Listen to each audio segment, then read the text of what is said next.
Ang isa kay murag manghod pang kliya. Sabi mo dali ha, baby ha. Yan ha.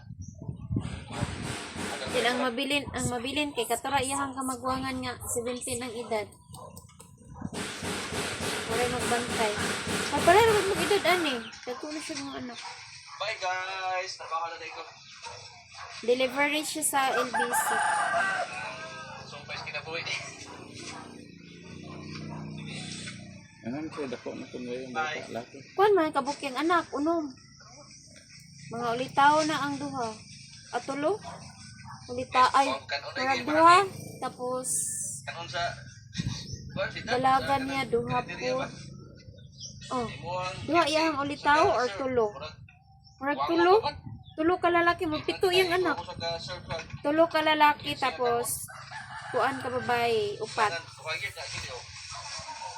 Hindi pong pagpanganak ko.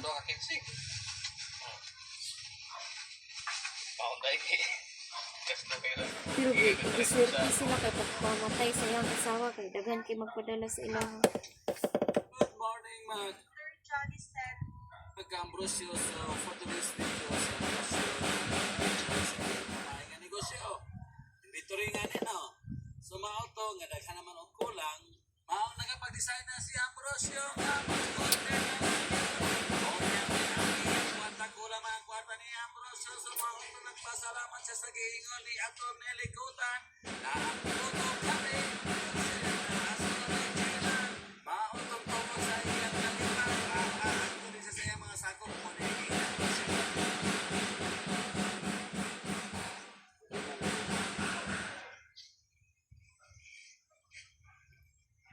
Basi irok sakot kay wala tayong pambayad, kulang pambayad ng pero lang kani xerox kani kay considered naman ni siya ang photocopy is original.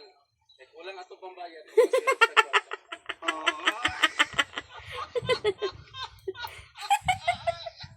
Salamat Attorney Likutan, ikaw ang sagot sa kahirapan. ang Xerox daw kay kanang sa to.